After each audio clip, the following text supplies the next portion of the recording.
ओम नमः शिवाय मित्रों, ओसिया स्टोरी चैनल पर आपका स्वागत है। अब की बार सावन में होंगे 8 सोमवार, बना है दुर्लभ संयोग। सावन का महीना शिव भक्तों के लिए बहुत खास रहने वाला है। इस बार सावन का महीना पूरे 2 महीने का होगा। दरअसल इस बार मलमास लग जाने के कारण सावन 59 दिनों का हो गया है।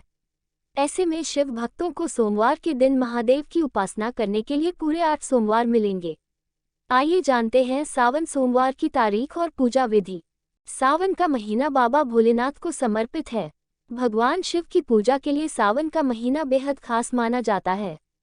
साथ ही इस बार का सावन भी बहुत ही खास बताया जा रहा है। दरअसल इस बार सावन का महीना एक नहीं बल्कि पूरे 2 महीने का होने जा रहा है।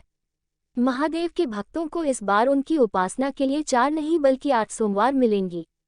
आइए जानते हैं सावन सोमवार कब से शुरू हो रहा है। इस बार सावन महीने की शुरुआत 4 जुलाई 2023 से होने जा रही है। 31 अगस्त को सावन का समापन होगा। इस बार शिव भक्तों को कुल 59 दिन भगवान शिव की उपासना के लिए मिलेंगे। इस बार सावन पर बना है बेहद शुभ संयोग।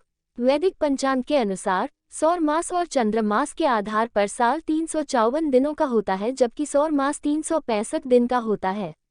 ऐसे में दोनों में कुल 11 दिनों का अंतर आता है और हर 3 साल बाद यह अंतर 33 दिनों का हो जाता है, जिसे अधिक मास के नाम से जाना जाता है। इसी वजह से सावन 2 महीने का रहेगा। अब की बार सावन में होंगे 8 सोमवार। 10 जुलाई से सावन के पहले सोमवार व्रत शुरू। 17 जुलाई सावन का दूसरा सोमवार सोमवती और हरियाली अमावस्या का संयोग। 18 जुलाई से मलमास लग जाएगा जो 16 अगस्त तक रहेगा। 21 अगस्त सावन का तीसरा सोमवार शुद्ध। 28 अगस्त सावन का चौथा सोमवार शुद्ध। 24 जुलाई मलमास का पहला सावन सोमवार। 31 जुलाई मलमास का दूसरा सावन सोमवार। 7 अगस्त मलमास का तीसरा सावन सोमवार। 14 अगस्त मलमास का चौथा सावन सोमवार। आइए सुनते हैं सावन सोमवार की व्रत कथा। किसी नगर में एक साहूकार रहता था। उसके घर में धन की कोई कमी नहीं थी, लेकिन उसकी कोई संतान नहीं थी। इस कारण वह बहुत दुखी था। पुत्र प्राप्ति के लिए वह प्रत्येक सोमवार व्रत रखता था और पूरी श्रद्धा के साथ शिव मंदिर जाकर भगवान शिव और पार्वती जी की पूजा करता था। उसकी भक्ति देखकर एक दिन मां पार्वती प्रसन्न हो गई और भगवान शिव से उस साहूकार की मनोकामना पूर्ण करने का आग्रह किया। पार्वती जी की इच्छा सुनकर भगवान शिव ने कहा कि हे पार्वती, इस संसार में हर प्राणी को उसके कर्मों का फल मिलता है और जिसके भाग्य में जो हो उसे भोगना ही पड़ता है। लेकिन पार्वती जी ने साहूकार की भक्ति का मान रखने के लिए उसकी मनोकामना पूर्ण करने की इच्छा जताई। माता पार्वती के आग्रह पर शिवजी ने साहूकार को पुत्र प्राप्ति का वरदान तो दिया, लेकिन साथ ही यह भी कहा कि उसके बालक की आयु केवल 12 वर्ष होगी। माता पार्वती और भगवान शिव की बातचीत को साहूकार सुन रहा था। उसे ना तो इस बात की खुशी थी और ना ही दुख। वह पहले की भांति शिवजी की पूजा करता रहा। कुछ समय के बाद साहूकार के घर एक पुत्र का जन्म हुआ। जब वह बालक 11 वर्ष का हुआ तो उसे पढ़ने के लिए काशी भेज दिया गया। साहूकार ने पुत्र के मामा को बुलाकर उसे बहुत सारा धन दिया और कहा कि तुम इस बालक को काशी विद्या प्राप्ति के लिए ले जाओ और मार्ग में यज्ञ कराना। जहाँ भी यज्ञ कराओ वहाँ ब्राह्मणों को भोजन कराते और दक्षिणा देते हुए जाना। दोनों मामा भांजे इसी तरह यज्ञ कराते और ब्राह्मणों को दान दक्षिणा देते काशी की ओर चल पड़े। रात में एक नगर पड़ा जहाँ नगर के राजा की कन्या का विवाह था, लेकिन जिस राजकुमार से उसका विवाह होने वाला था वह एक आंख से काना था। राजकुमार के पिता ने अपने पुत्र के काना होने की बात को छुपाने के लिए एक चाल सोची। साहूकार के पुत्र को देखकर उसके मन में एक विचार आया। उसने सोचा क्यों न इस लड़के को दूल्हा बनाकर राजकुमारी से विवाह करा दूं। विवाह के बाद इसको धन देकर विदा कर दूंगा और राजकुमारी को अपने नगर ले जाऊंगा। लड़के को दूल्हे के वस्त्र पहनाकर राजकुमारी से विवाह कर दिया गया। लेकिन साहूकार का पुत्र ईमानदार था। उसे यह बात न्यायसंगत नहीं लगी। उसने अवसर पाकर राजकुमारी की चुन्नी के पल्ले पर लिखा कि तुम्हारा विवाह तो मेरे साथ हुआ है, लेकिन जिस राजकुमार के संग तुम्हें भेजा जाएगा वह एक आंख से काना है।